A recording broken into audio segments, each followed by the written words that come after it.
Hey, welcome to Flatirons Online. So glad that you're here with us. We are kicking off a brand new series called 90,000. I don't know if you know this, but the average person spends about 90,000 hours of their life working their job. So we're going to take a look at what God has to say about that, and maybe it'll give you some new life or new perspective on the job that you're working right now today. If you need anything, you can reach out online, flatironschurch.com, or you can get us on any of our social media accounts. So glad you're here with us.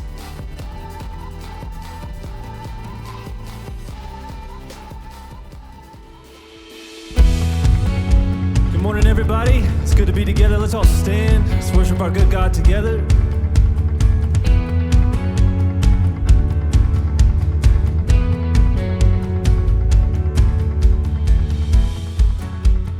Heaven thundered, and the world was born.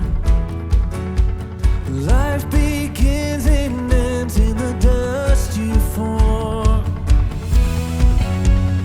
Faith commanded, and the mountains move. Fear is losing ground to our hope in you. Unstoppable God, let your glory go on and on. Impossible things in your name, they shall be done. Freedom conquered, all our chains undone. Sin defeated, Jesus has overcome. Mercy triumphed when the third day dawns. Darkness was denied when the stone was gone. Unstoppable God, let your glory go on and on. Impossible things in your name, they shall be done. Unstoppable God, let your glory go on and on. Impossible things in your name, they shall be done.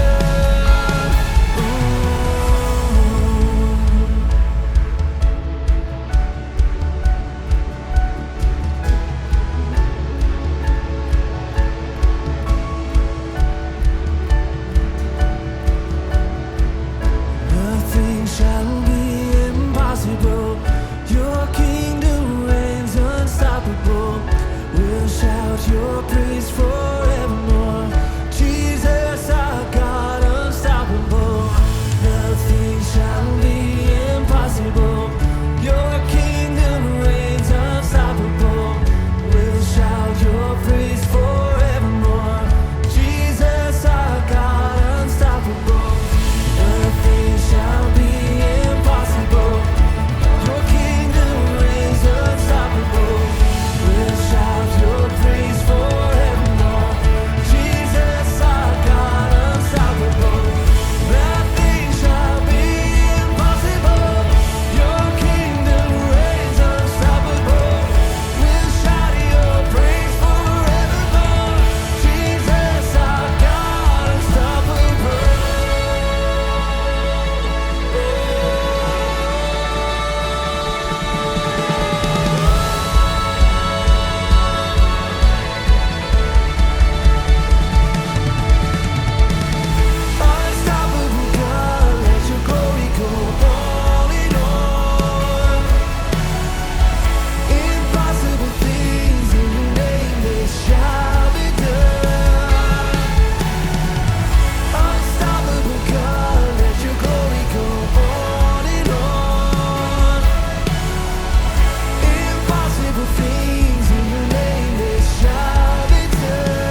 So good to see y'all here this morning. Why don't you guys take just a second, welcome somebody next to you, and then y'all can have a seat.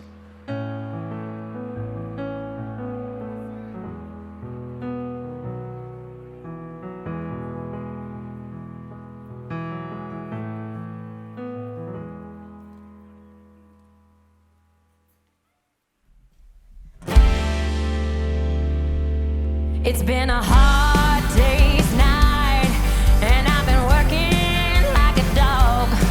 It's been a hard day's night. I should be sleeping like a log.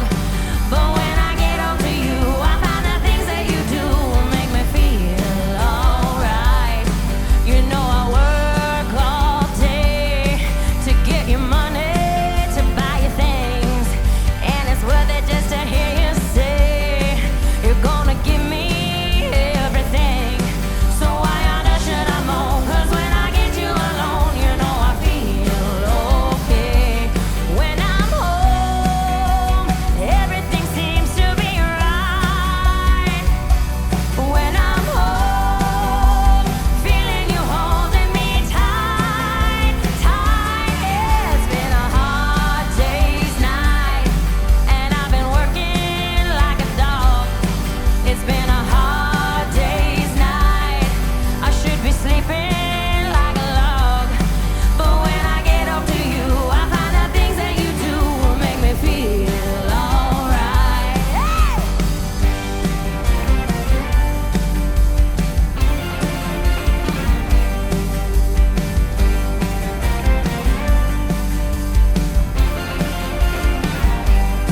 So why on earth should I moan? 'Cause when I get you alone, you know I feel okay.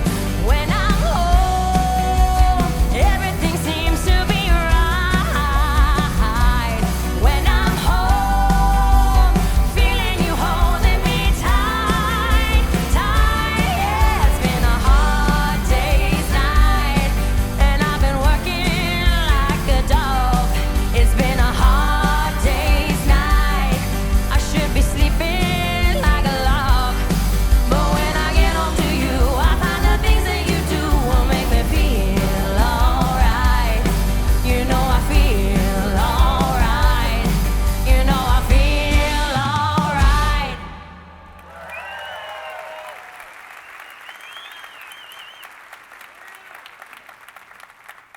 Hi, we good? We're good. I love the Beatles. I'm a Beatles nerd, so I'm happy they played that, but still the cowbell cracks me up. I forgot how much cowbell's in that song. I just want to keep shouting, more cowbell.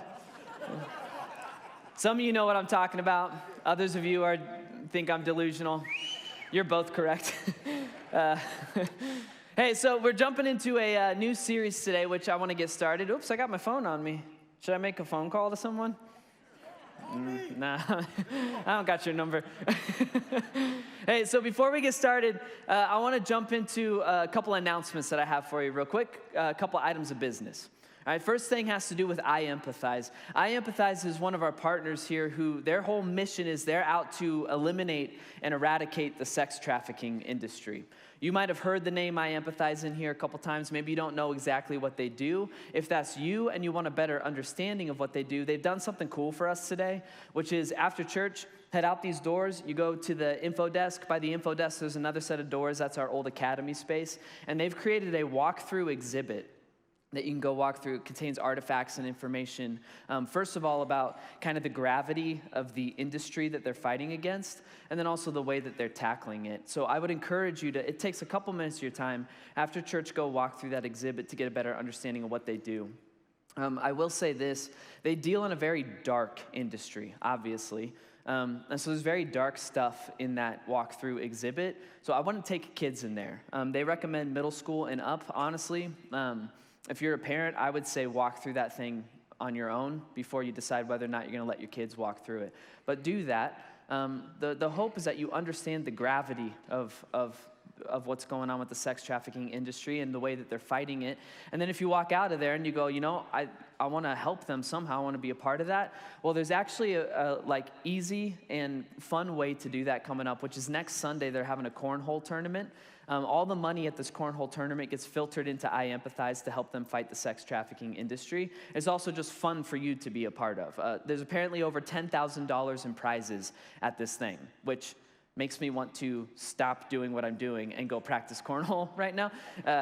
So it'll be fun. So yeah, please check out the exhibit and then think about going to the cornhole event and helping them out. You can register your team at their website, which is iempathize.org. That's one down. Last announcement is this. Coming up the evening of October 11th at our Denver campus, we're having a Flatirons worship night. All right, that's not just for the Denver campus. It's church-wide. It's just going to be at the Denver campus. That's a night where there's no sermon, there's no talk or anything. We're just going to show up. We're going to sing till we can't sing anymore. We're going to worship together. All of our worship leaders from all of our different campuses will be at that event. There's going to be childcare there for kids 5 years old and younger. So if you want to be a part of that, make sure you get online, flatironsmusic.com. This part is the important part. Make sure you sign up sooner rather than later, because there's limited seating at the Denver campus, and it is kind of first come, first serve. So go register for that online later today. I'll see you there if you're there. We can high-five each other. And that has been your weekly announcements with Ben Foote. So, thank you. All right, let's get started. 90,000. All right, seen that number probably on the screen. What's that about? Like, I'm not good with numbers. I know it's a huge number. You know, I was the kid in elementary school who, maybe your elementary did this, they put beans in a jar or whatever. You got to estimate how many beans are in the jar, and the person with the closest answer gets a coupon to the Scholastic Book Fair or whatever. I was always the kid who would stare at that jar for like 5 minutes, and I'd be like, 428. And then I would drop my thing in and find out there's like 13,000 beans in the jar. You know, so I'm not good with numbers, but I know that 90,000 is a huge number. I actually looked up some interesting trivia around that number, some tidbits for you. So if you were to stand up from your chair right now and take 90,000 steps, you would end up walking 45 miles. If you were to get into your car and drive 90,000 miles without stopping because you have a car from the future or whatever, you could drive around the earth 3.5 times. Yeah, I discovered this was the most interesting one to me. If you take 90,000 pennies and stack them on top of each other perfectly, at the end of that, the height of your penny tower is exactly 90,000 pennies tall. It's, yeah, fascinating. The internet is incredible. 90,000, it's a huge number, right? But what does this have to do with us? Why is it on the screen? Why is it in the videos? Why is it the name of our current teaching series? Well, here's why. It's because that is the average amount of hours you are going to spend at work in your lifetime. And that is a lot of hours. To kind of put this into perspective for us, I looked up some studies. These were real studies. All these studies are based on the average lifespan being 72, all right? So you got more than 72 years in you. I know it. But according to this study, you don't. But anyway, it's a depressing way to start today. So if you live 72 years, you will have lived 622,000 hours. That sounds good, but a huge chunk of that time is spent drooling on your pillow. You'll be asleep for 228,000 hours of your life, okay? I hope you have sweet dreams, but that leaves you with 394,000 hours awake in this life. That's all you and I get. 394,000 hours to do everything and anything we're ever going to do in our lifetime. That's all we get, people. How much time do we spend at work? 90,000 hours. That's 22% of your waking life. Again, if you're bad at numbers like I am, I see those numbers and I go, 90,000 out of 394,000. That's not that bad. Well, let me continue putting this into perspective. How much time do we spend doing things that we really, really enjoy in this life? Like how much, for example, how much time does the average person spend laughing in their lifetime? That's 3,600 hours, not that much. How much time will we spend exercising and taking care of ourselves physically? That's 4,320 hours, not that much. All the CrossFitters in the room are like, I spend way more time at the gym than that. Yeah. All the rest of us are like, yes, we know. You tell us every chance you get.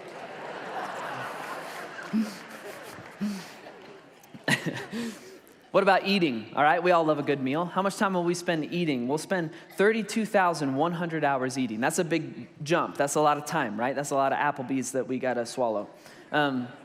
What about this? How much time will we spend having sex in our lifetimes? Drum roll. Every man in the room is like, please be a lot of hours. The average person will have 2,800 hours of sex in their life. I still can't figure out if that sounds like a lot or too little, but that's what the study says. What about this? What about quality time spent with family and friends? All right, we would all say this is the most valuable thing we do with our life, right? No one would argue that. We'd all say that being a friend or being a parent or being a spouse is the most important role we play, far more important than the role that we play at work, right? So how much time do we spend with these people? Well, on average, 42,300 hours. And that one stings. Because to bring you back to the name of this series, we see all those numbers up on screen, the hours that we spend doing things that we really enjoy. But at the end of your lifetime, when they dress you in a suit for the last time and they lower you into the grave, all of those hours pale in comparison to the 90,000 hours we'll spend at work. You and I will spend twice as much time at work as we do with our friends, our kids, our wives, and our husbands. Let that sink in. 90,000 hours at work. I want you to think about what you do for a living right now, right? Because it's coming up, right? 9 a.m. Monday morning, you're going to clock in, and it's right around the corner, and whatever you're clocking into, that is 1/4 of your life in a nutshell. It is by far the lion's share of anything that you'll do with your time during your waking hours. So what does that 90,000 hours look like for you? You know, is it 90,000 hours of staring at Excel spreadsheets, or is it going door to door, or are you selling coffee? Is it 90,000 hours of expense reports and budget to actuals and avoiding that one coworker in the office? You know, we all have that. That's fine. We all have that person. You're getting coffee in the break room, and you're like, crap, Kathy's here. Stuck. That's fine. We all have a Kathy, all right? Mine's actually not named Kathy. I'm smart. What does work look like for you? Since it takes up so much of your time, do you enjoy it? Is it life-giving or is it life-draining? Do you look forward to or do you dread 1/4 of your waking life? It's sobering to think about. Got to start here today, though. We got to start this series with kind of getting slapped in the face with the reality that by the end of our lives, you and I will have given 90,000 hours to work, 90,000 hours to a company, to a boss, to a tech startup, to a commute, you name it, 90,000 hours to a paycheck. And every single one of those hours had better be an investment, right? We should see a return on the investment. If not, it's worthless. And so what do we envision being the return on investment for 1/4 of our life? Like, what is the goal of working 90,000 hours in our lifetime? Some of us would answer that and we would say, well, I work to play, right? I work for the weekend. I work to afford my life outside of work. And I get that. But is that the wisest investment of your time? Like you grind away for 45 hours or more a week just so you can enjoy a couple hours on the weekend? Like, it doesn't make sense. If we were talking money instead of hours, you would be losing. You'd be in the red. Some of us say, well, I just work to survive, and I get that. To varying degrees we all are, but can that really be it? Right? You work 90,000 hours of your life just to ensure that we stay fed and breathing on this planet? Like, is that the best return on investment we can expect? And then others of us in the room, we'd never say it out loud. All right, but if we're being honest, we would answer, well, I work to make a name for myself. Like, I work to be important. I work to be valuable. I work to be remembered. I'm working to build a legacy, and I get that. But you got to hear, there's a chance that your return on investment is going to be a massive letdown. Because the truth is, unless you're the next Abraham Lincoln or whatever, your name is going to be forgotten with time. All right, what's the name of your great-great-great-great-grandpa? You don't know, right? They're not going to chisel your image into marble somewhere so that you can be remembered forever. So is it really worth 90,000 hours of our life just to make a few people around us jealous of our success? Has to be something more, right? Got to be some purpose to the 90,000 hours we'll spend at work, some goal that's bigger than just a paycheck or mere survival or feeling important, right? Like, I hope so.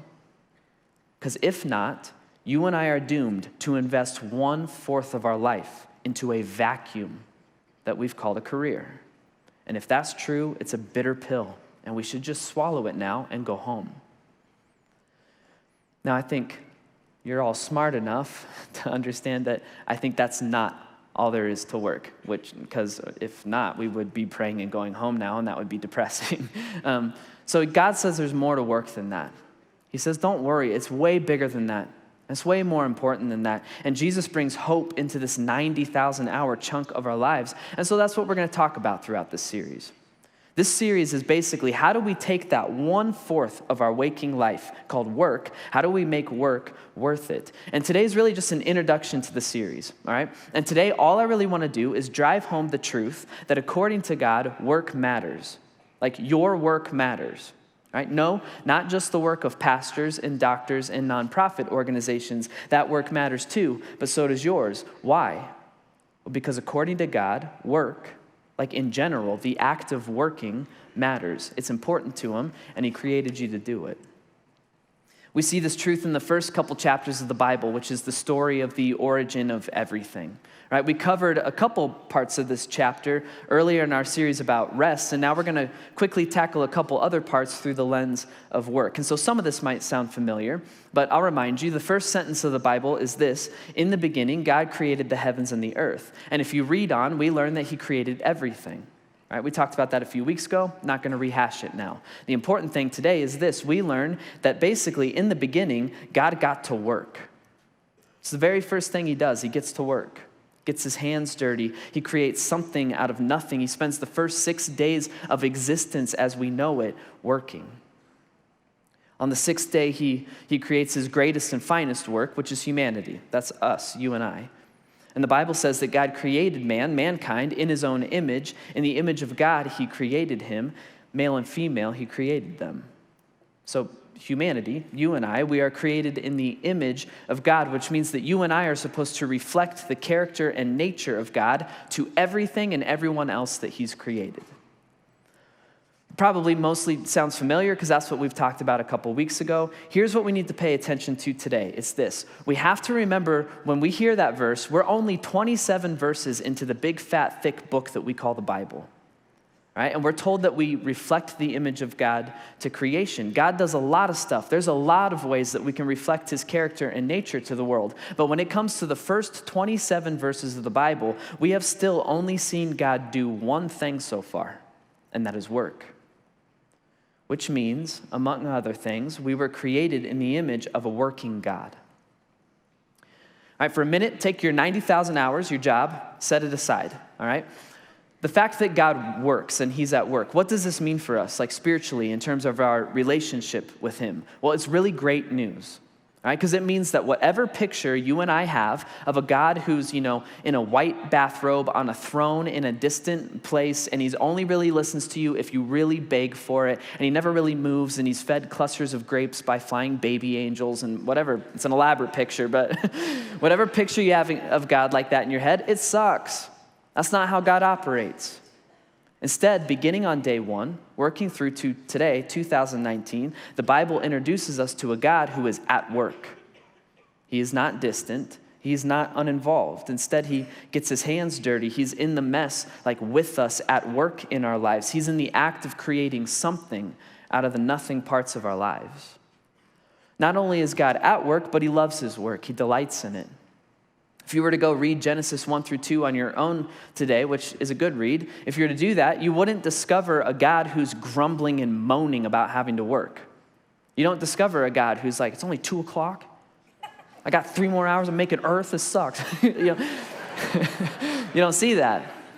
Instead, you see a God who creates, who gets to work for the sheer joy of it.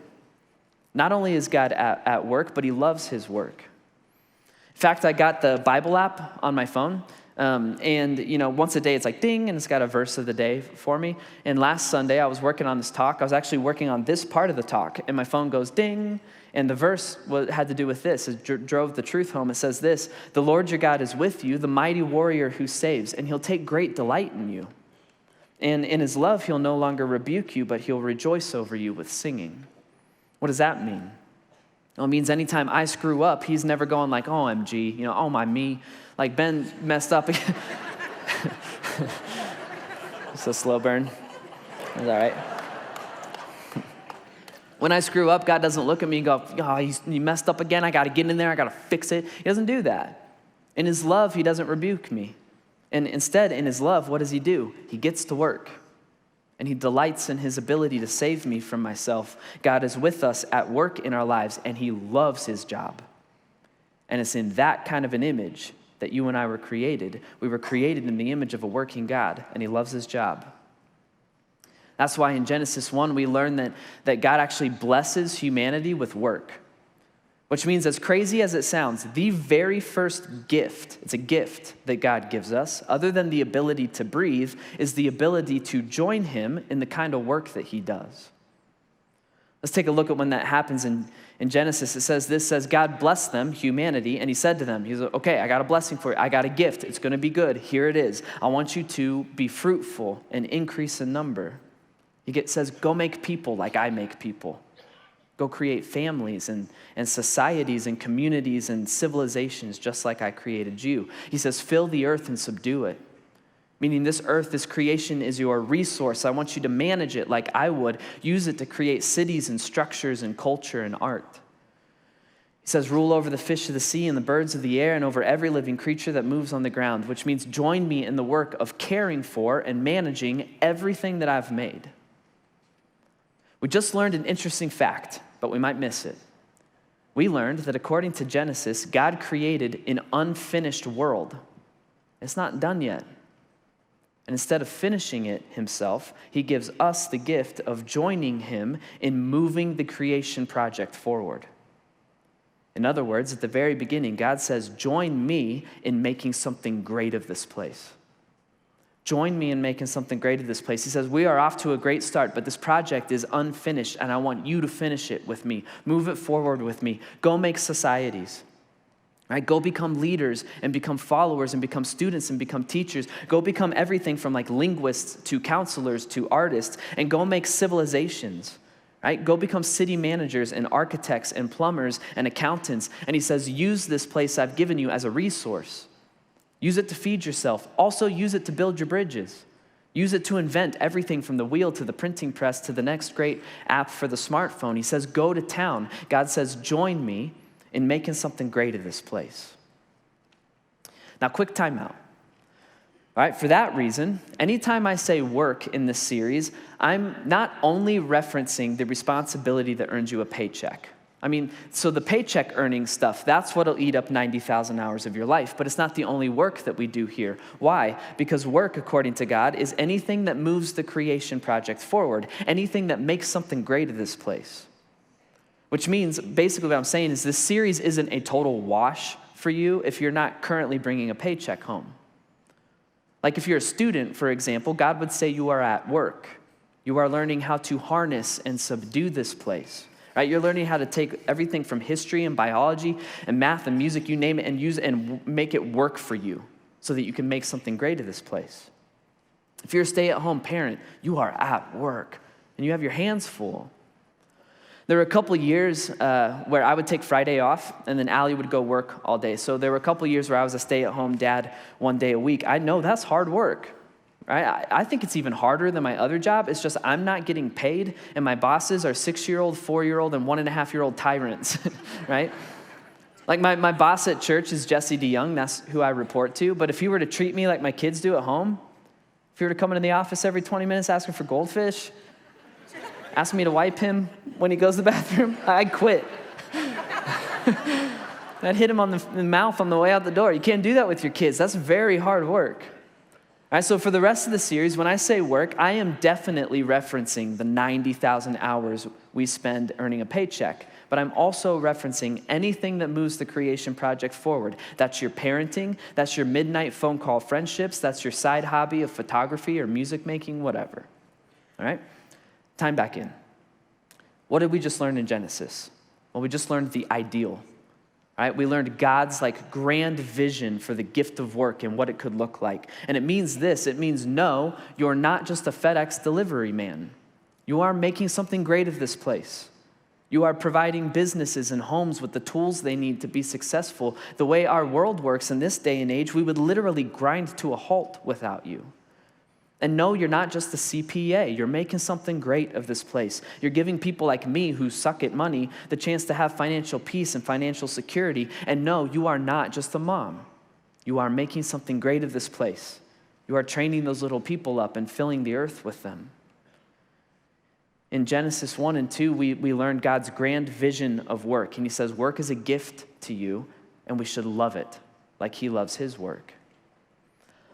Now, at the same time, we know that the reality of work is very far removed from the grand vision of work. Like, it's cool for a few minutes in church to think, like, I'm the delivery man, I'm the CPA, I'm the mom, but in God's eyes, I'm doing the honorable work of moving the creation project forward. It's cool to think about, but the reality is that work is really hard. And it's hard for a whole slew of reasons. First of all, work doesn't come naturally. Like, you have to work at it. You have to earn a degree. You got to go to trade school. You got to job hunt, which is the worst, right? Resume after resume after resume, interview after interview. You got on-site training, ongoing training, recertifications. There's always someone outshining you and risking your job security. Work doesn't come naturally. After a while, we start to distort work. For some of us, work can feel fruitless or pointless. Right? This is any of us who go, what I do for a job, it doesn't matter. I spend every hour at work like wishing I could be home. I spend every hour at home like dreading going back to work. I could be fired, transferred, promoted, demoted, put out to pasture, and none of it would impact the world. Work can feel fruitless or pointless. For others of us, work can be selfish and all-consuming. Right? That's any of us who go, well, what I do is actually very important.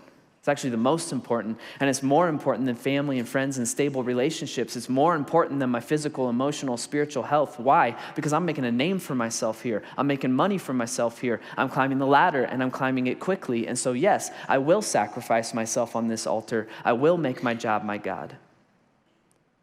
Work can become selfish and all-consuming, and then for all of us in the room at some point, work can become our entire identities. That's the second question we ask people. What's your name? What's the next one? What's your family like? What'd you do today? What do you like? No, it's what do you do for a living? Our entire identities. Listen, you were born a woman. You were born an individual. You will die a doctor. You'll die a teacher. I was born a man. I'll die a pastor. It becomes my entire identity. This is why our success or failure at work, we read that as a success or failure of character. This is why the cutbacks or the layoffs just about killed us. This is why we feel embarrassed. We shouldn't, but we feel embarrassed to tell people we're in between jobs. And this is why when we finally reach the dream of retirement, so many of us feel immediately bored and useless and unimportant. It's because somewhere along the way, our jobs became our entire identities. That is the reality of work. My question is simply this: what happened? What happened to the grand vision of the gift of work that God gave us? Where did we go so terribly wrong? And the answer to that riddle is also found in Genesis chapter 3. Because the very first people, Adam and Eve, they made a decision. We make it every day. We can't blame them. But they made a decision that affected the rest of humanity, including us. They decided to be their own gods. Right? I want to decide for myself what's good and what's not good. I want to decide for myself what I can and what I can't do. Christian people call that moment the fall of man. Right? The result of the fall is that this thing called sin enters into our world. Right? Sin is our inability to hit the bullseye anymore. That's what sin is. Sin is our inability to live completely within God's grand vision for how to do life, including God's grand vision for work. On top of that, in Genesis 3, work specifically takes a pretty big hit. In Genesis 3, as sin enters the world, the two things that God blessed humans with, he gave them these things as a gift, which is making babies and going to work. All right? These gifts are now under a curse. First one's childbirth.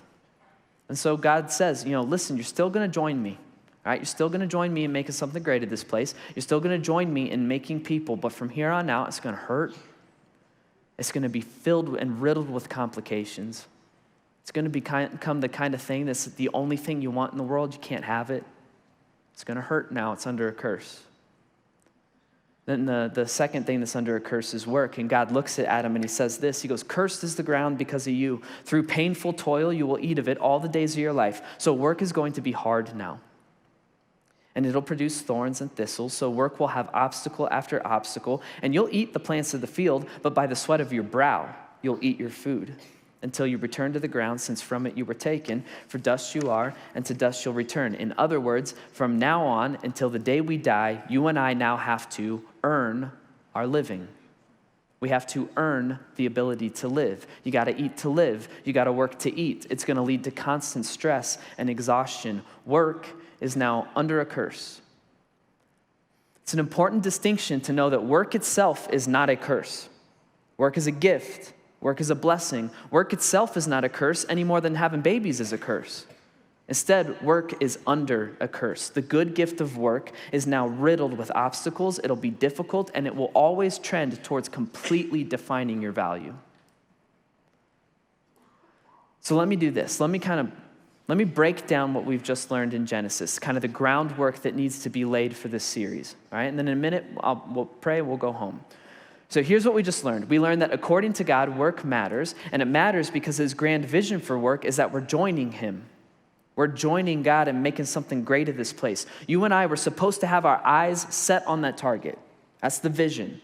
All right? We're supposed to be pursuing that vision of work. At the same time, we're supposed to be aware of the reality that work is under a curse, which means this for us. It should not surprise you that work is difficult. And it should not surprise us that work threatens to own and completely define our worth. And then this one's a kick in the pants, but it should not surprise us to discover that there is literally no perfect job out there. It doesn't exist. I'll get people who come up to me pretty frequently, and they'll say something like, they'll go, dude, I'm jealous of your job. It's got to be so rewarding and fulfilling. And after all, you're doing the Lord's work, and man, you got the perfect job. And I bite my tongue. Right? But I want to look back at him. I want to say, what perfect job? Like, don't get me wrong. I love this job. All right? I love it. I love you. I love being here and doing this with you today. But this ain't no perfect job. All right? It's exhausting. Like physically and emotionally, especially spiritually. Like that stuff is real. Like it's basically a guarantee. Someone will get sick in my house. The kids will be up all night for no reason. The car will break down, or I'll take an out of the blue dive into depression every single weekend I do my job up here. The teaching pastor, Scott Nickel, before me, he just told me, he's like, dude, if you want to do this for the rest of your life, just prepare yourself for that. It doesn't go away. My job has a constant, never-ending weekly deadline. It's high pressure. On top of that, my job never has any completed projects. Because when you work at a church, you deal in loving people who are broken like yourself, And so there's no completed projects because broken people are never completely fixed, including myself. And I can't tell you how many times I've gone home. I'm sure you've had the same conversation about your job. I've gone home. I've told Allie, I just want to quit. I just want to work at Chase Bank. But I want to clock in at 8 a.m. and I want to clock out at 5 p.m., and then just go home and not be thinking about work all the time. I don't want to have the weekly deadline anymore. I just want to clock in, clock out, go home. That sounds like the perfect job. And now, of course, anyone who works at a bank is looking at me going, what perfect job? Like my job's more than putting the can in the tube thing, right? It's not a cakewalk.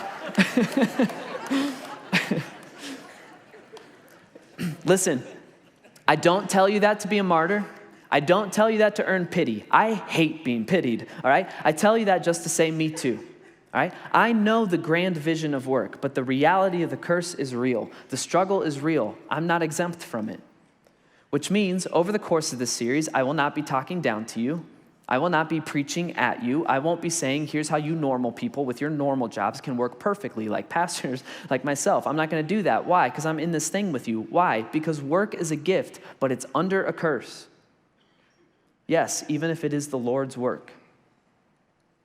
And so what do we do about this 90,000 hours of our lives that we spend working? What do we do about this struggle between work matters, but it's under a curse? Well, I can tell you right off the bat, 2 things we probably should not do. All right, the first one is this. The solution is not to find the perfect job. Why? It doesn't exist. Why? Because work is under a curse. The second thing, though, on top of that, even though this is a bit of a culture shock in America, I'm going to say it anyway. The solution is not to work drastically less than 90,000 hours. Why do I say that? Well, so in America, we tend to have what's called a low view of work. What that means is we view work as a necessary evil, right? It's just something I gotta do to make a paycheck so that I can go and enjoy my real life, which is anything that's not at work. On top of that, the church in general has a pretty low view of work. Like, we hardly ever talk about it. This is the first series we've ever done on work here at Flatirons. Like, we'll tell you how to deal with your addictions, how to learn forgiveness, how to love people a little bit better, how to care for like the spiritual-ish stuff in your life, and then we ignore the 90,000 hours. Just ignore what it looks like to be like an awesome regional manager or an awesome intern, and that's a shame because God has a high view of work. I mean, Jesus talks more about shepherding and farming and fishing in the financial sector than he does just about anything else. He speaks through the language of work because it takes up our entire lives. And then even Jesus himself, when you think about it, like, he was a carpenter 10 times longer than he was a Messiah. And I don't think he would say it was a waste of his time. According to God, work is not a necessary evil. It is a necessary good. He says, come join me in making something great of this place. So again, what do we do about this 90,000 hours we spend at work? Are we supposed to resign ourselves to 1/4 of our lives being all-consuming and selfish or being fruitless and pointless? Well, no. And call me crazy, but I really do think we can weather the curse of work while still aiming at God's vision for work. How? How do we do that? Well, today's a cliffhanger because I'm not going to answer that right now, okay? Today, I just want to lay the groundwork.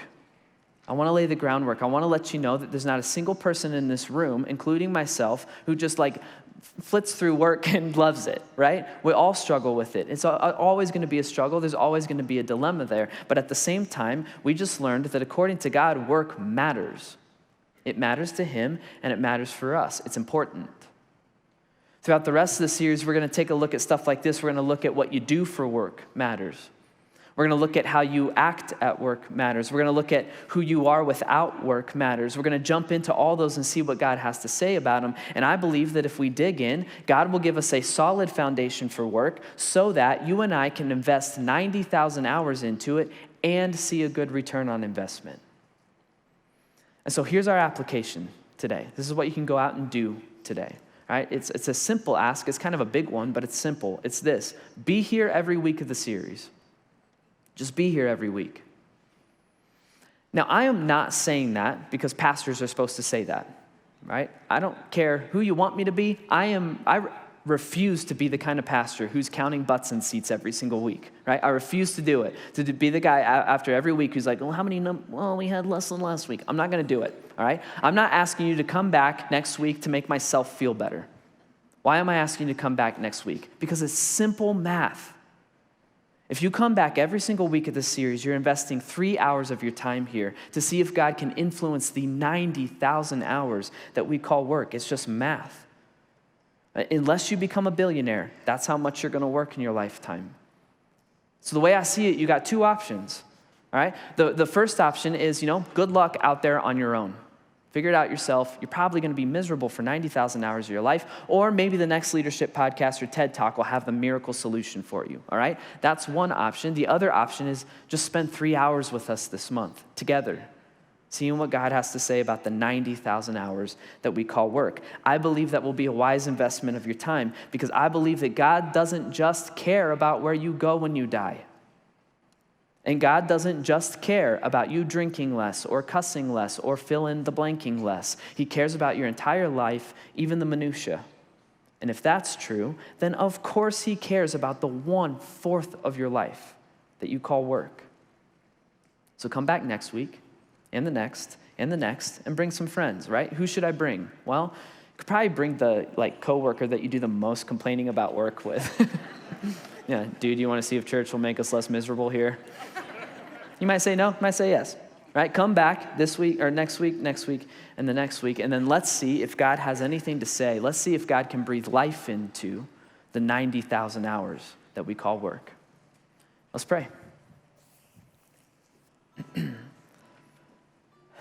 right, God, I thank you so much for everyone sitting in this room and sitting at home watching online or sitting at all of our different campuses. God, I thank you for everyone in here. God, I thank you for the way that you operate, the way that you've designed this world. And God, as crazy as it sounds, I thank you for the gift of work. God, you gave us the ability to join you in making something great at this place. You could have played puppet master. You could have been micromanager. You didn't want to be. You wanted to empower us to join you in creating like you create. I thank you for that. But, the reality is that vision just gets buried under with work. The reality of work, the stress of having to earn a paycheck, the stress of having to take care of your family and pay all the bills. God, we bury that vision under the reality of work. God, please help us to dig it out over the next couple weeks here in this series. God, please teach us what your vision for work is. Teach us how it could be good for us and good for other people. God, a lot of us, we're spending 90,000 hours of our lives miserably. God, I pray for anyone sitting in the room who feels that way, you breathe life into them over the course of the next 3 weeks. But God, mostly I thank you for the way that you've designed work. I thank you for the way you designed us. And I thank you so much for your son, Jesus Christ, who makes a life like this possible. And it's in his name that I pray. Amen.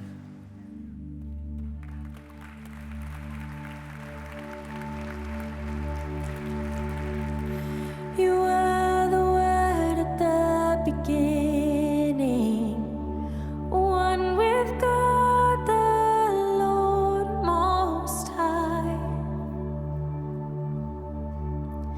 Your hidden glory in creation, now revealed in you are Christ. What a beautiful name it is. What a beautiful name it is. The name of Jesus Christ, my King. What a beautiful name it is. Nothing compares to this. What a beautiful name it is. The name of Jesus.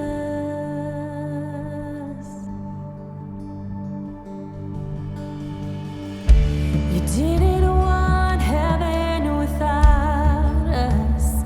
So Jesus, you brought heaven down. My sin was great, your love was greater. What could separate us now? What a wonderful name it is. What a wonderful name it is. The name of Jesus Christ, my King. What a wonderful name it is. Nothing compares to this. What a wonderful name it is. The name of Jesus. What a wonderful name it is. The name of Jesus.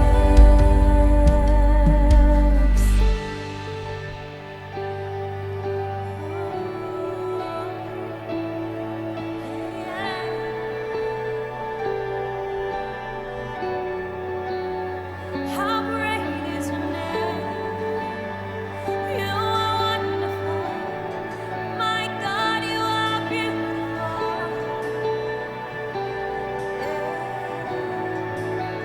Death